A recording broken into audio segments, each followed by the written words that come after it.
if they don't get the Epstein thing taken care of, no government will ever be trusted ever again. You just can't. We have to rip it off, and the information has to come out.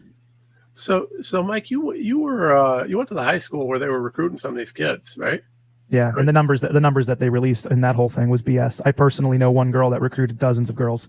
Tell me about it. Tell me what you know. I'm curious on this. So by the way, everybody, Mike literally went to the high school where Ghislaine Maxwell and Epstein, they were one of the places they were recruiting girls from, allegedly. So this is, firsthand from a guy who was there. So what you got on that?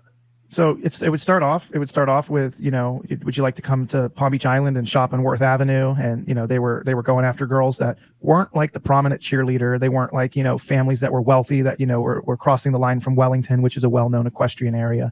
And we knew it was happening because we were hearing the stories when a girl comes into school and she's got $400 or $500 in cash and is inviting her friends to go out to the mall after school. It's like, hey, where's this money coming from? We heard about this creepy guy that was in Palm Beach that was throwing these wild parties and inviting girls to come over and dance and just do massages. And, one of the girls that was in a documentary, I know I won't call her out, but you can find her. She's online. She shared her story. She said that she had recruited dozens of her friends. So how can they say that there was only possibly 15 girls that were involved at the Royal Palm Beach High School? There was so many phone calls that were coming in. The principal at one point had one of the girls had gotten detention. I think she was smoking a cigarette outside. And when they brought her in, she had like a wad of cash, hundreds and hundreds, she had $400, $500, $600 wadded up, in 50s and $100 bills. And like, where'd you get this? And she's like, I went and worked for a guy over on the Palm Beach Island. And then you had parents that were calling and saying, hey, my child was invited over to some place where something inappropriate happened. And the police would be like, oh, we're investigating it. It's under investigation. At that point, if you're being told as a police officer, and a big, investigation that's going on like this, why would you not have 24-hour surveillance and making sure nobody under the age of 18 is allowed to enter this property, right? It's almost like the vaccine company saying that it's unethical to do a double-blind placebo study. Like, we can't put saline in somebody. It's horrendous. Yeah. Well, so this was a well-known thing locally. I mean, like this was an open secret, if you will. I mean, something that people knew was happening and just no one was doing anything about. Some of the girls were being teased. They were being called whores. They were saying, oh, you're a prostitute going over to this party and doing this. Girls talk. They know what's happening. And when you go try to recruit a friend, imagine when the religious one says, no, I'm not going to go do that. I'm going to go tell my mom. And then these things are getting out there. And you have to remember, it's spread. This was cross school. It didn't just stop at Royal Palm. They were going up to Palm Beach Gardens. They were taking I-95 up to PGA Boulevard and going over to Gardens. They were going to Cardinal Newman, which was the Catholic high school. There was multiple schools, and these girls were talking, saying, hey, you go over here and you can literally walk out and you go down to Worth Avenue and go get they'll buy you a nice dress. And again, I don't even know how many of those girls were ever then invited to go out to the island. This is just what was happening in Palm Beach.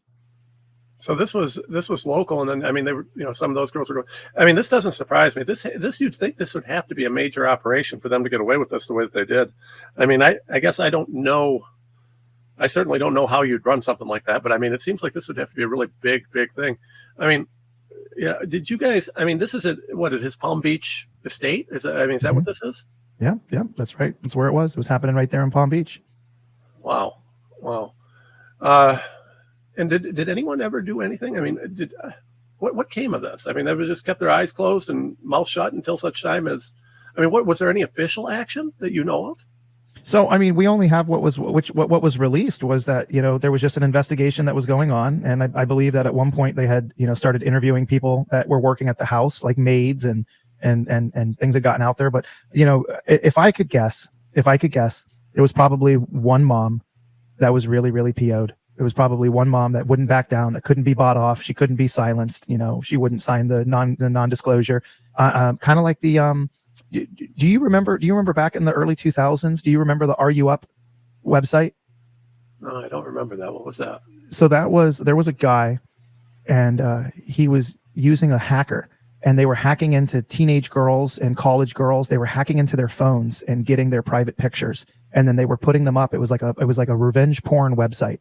Huh. And what would happen is they would imagine you have a daughter, right? She's 18, 17, 16 years old. She takes a private photo, sends it to her boyfriend. They go in there and they would take that and put it up on the revenge porn site. Well, this was all over the radar. And there was one woman whose daughter got a picture of her naked, and she literally went to the FBI. She hired people. And then I can't even really remember the name of the group. Oh yeah, it was called Anonymous. The Anonymous, the guys that are the good guy hackers. Yeah. The Anonymous went in there and they basically scrubbed his data, took his stuff off. They took his website down, and they basically ruined him. They did, but it was all because of one woman. So if it was my guess, I'm guessing that when this all comes out, there was probably a mom who got super PO'd that her daughter was raped or molested or sexually abused, and just started making phone calls beyond the police. She probably called a senator, probably called a governor.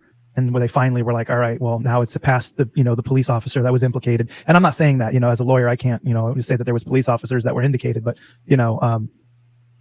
how do you get to that far? How did that many phone calls come in and it just get overlooked? Let me run it up to my boss. Or boss calls it up. Because what happens is it doesn't matter how many times a police officer does it. It's the prosecutor that makes the call. You got to have a prosecutor that's going to say, hey, we're going to pick this up. But there's enough evidence that a crime occurred. Yeah. Well, that is absolutely accurate. You got to have both, and that's kind of an issue.